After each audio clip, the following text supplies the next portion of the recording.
Hi, welcome to Chemistry with Ms. Dahlberg. Today we're talking about measurements and significant figures. And when you go into the lab, you will need to take measurements. If you have a device like this balance that is digital, you can simply read the output. For example, the mass of whatever is on this balance is 4.57 grams.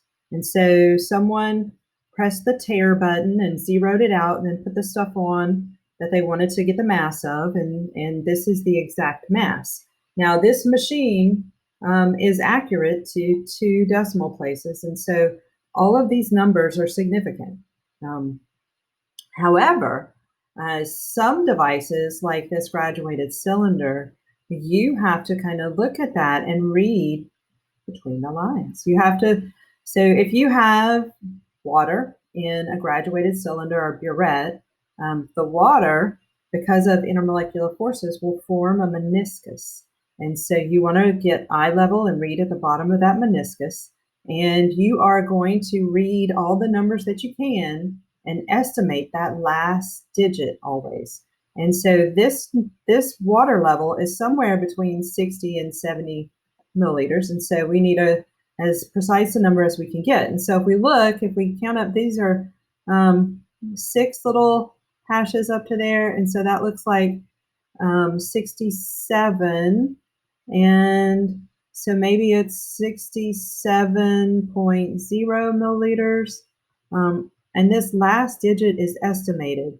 Maybe to you, it looked like it was a little bit lower and you said 66.9 milliliters. And that would be all right because this last number is our estimated number. And so there is a little bit of wiggle room. So how do we know which numbers are significant? And so if you are looking for some rules, the first one is if it's not 0,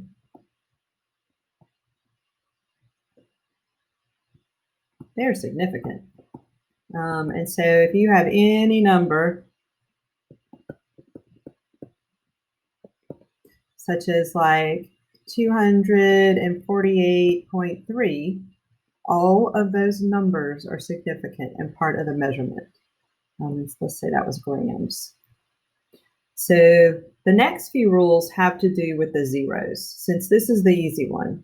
And so the next rule is that sandwich zeros are significant. And so what do I mean by sandwich zeros?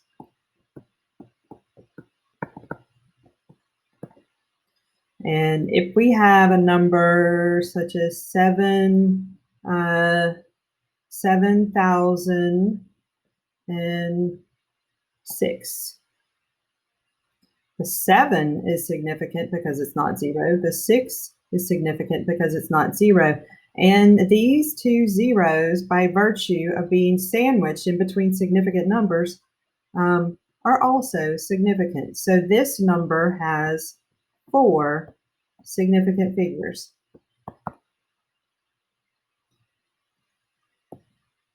Next rule is about trailing zeros.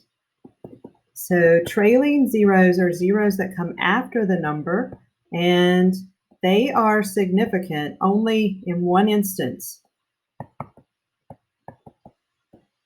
If there is a decimal.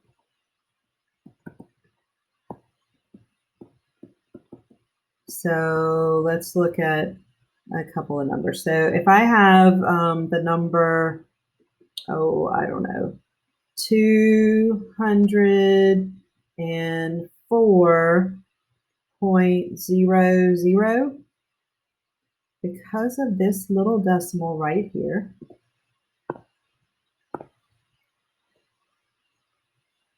because of that little decimal,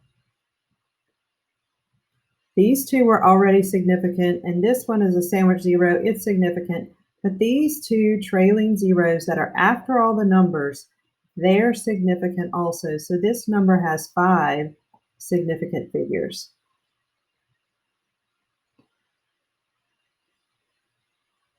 If there were no decimal, there would be no significant figure. And so for the number 200, those are trailing zeros, but since there's no decimal, this only gives one significant figure.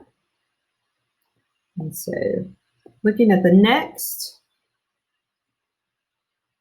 rule, if this is about the zeros after the numbers, we have a rule about zeros before the number. Zeros before the numbers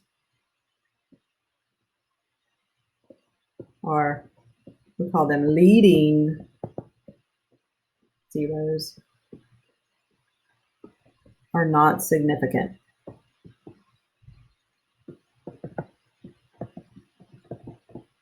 And so, for example, if I have the number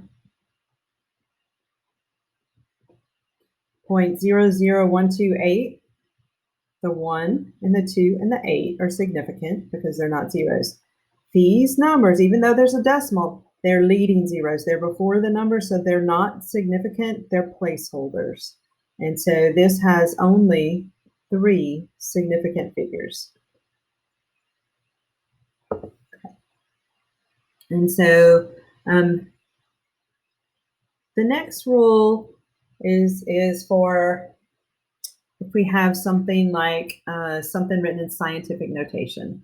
So if we have scientific notation,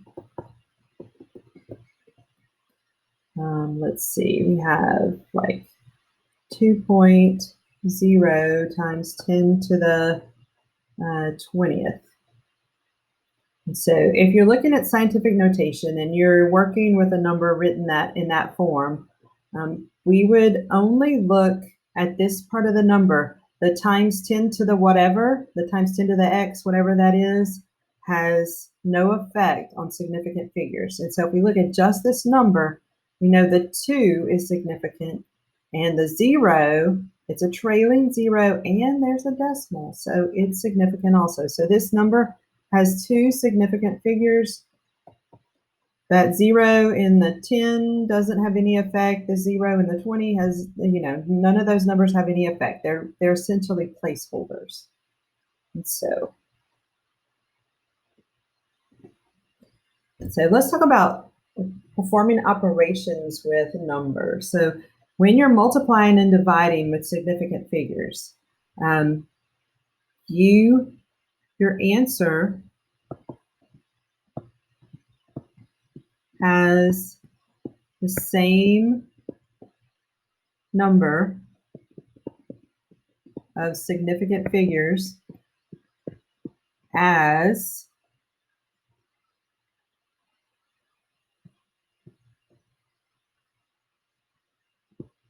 whatever measurement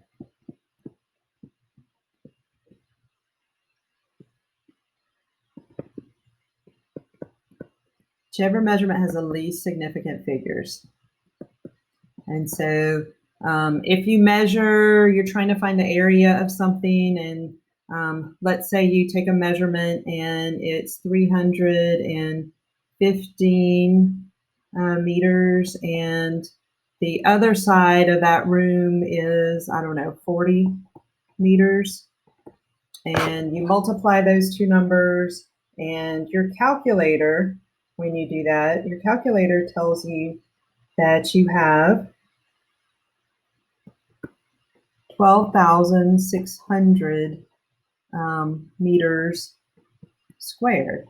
But this number is not very precise. It only has one significant figure. And so if we look at that, this limits our answer. And so if we round our answer to one significant figure, it would be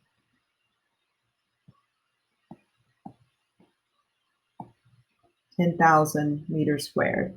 Now to round, if you have one significant figure, it's that first number, and you look at the next number, if it's less than 5, it rounds down. And if it's greater than 5, the 1 would have rounded up to a 2. So simple rounding. There are more complex rules, but simple round up at 5 and down below 5 is what we're going to use. So adding and subtracting. Actually, this is the one that students tend to miss. And so if you look at that, it's really common in a graduated cylinder or burette to have to subtract 2 volumes. And so your answer has the same number of places past the decimal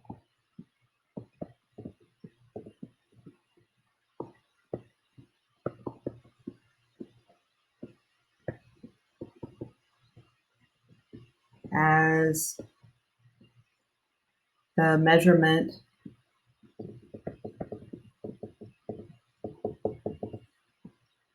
with the least places. And so if we look at that, let's say you took a measurement here. We had, I don't know, say that was 45.15. And then you ran the solution down and this was lower. And so you're going to subtract. Now it's at, I don't know, 30.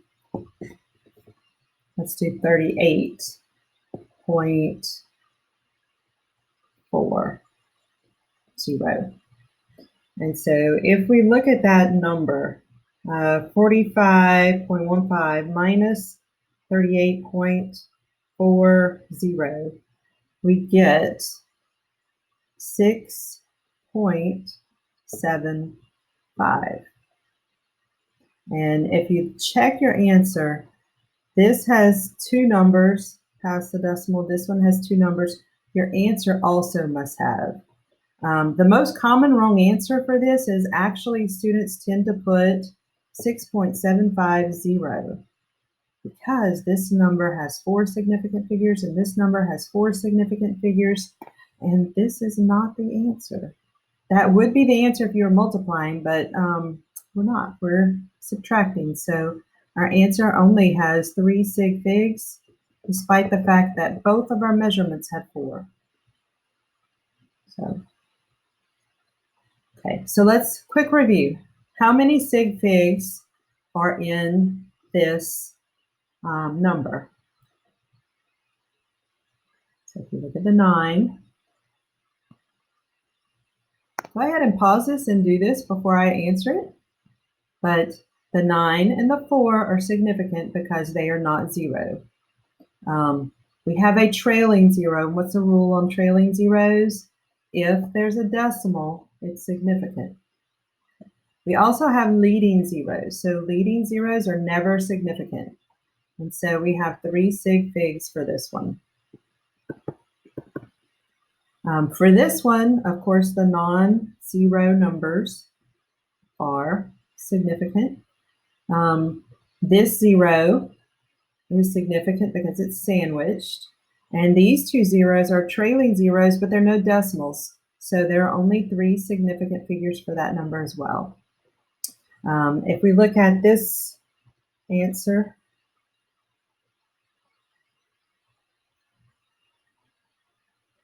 we have 45.78 minus 38.58.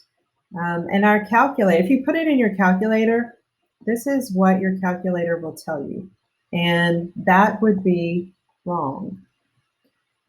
We are subtracting. And the rule for subtracting is your answer has to have as many places past the decimal as your number with the least amount of places. So if this one has 2 and this one has 2, our answer has to have 2 places past the decimal. So even though the calculator didn't give us that 0. So let's look at our last one. We're multiplying. So if you put these numbers in your calculator will tell you 231,150. Oh, and this was 3 sig figs, sorry. Forgot about that. This is what your calculator will tell you. But this is not the answer to this problem. So if you look at this, we're multiplying, and the number with the least amount of sig figs determines your answer's number of sig figs. So if this has 3, and this has 1, 2, and this is not, it's a trailing 0 and there's no decimal, your answer can only have 2 sig figs. So you would need to round this. Now to round this number, you would take the first 2 numbers, because it has to be kind of big like that, and that would be 230,000 would be your answer for this one. So hopefully you do well on the next part, but this is a little review of sig figs. I will see you soon.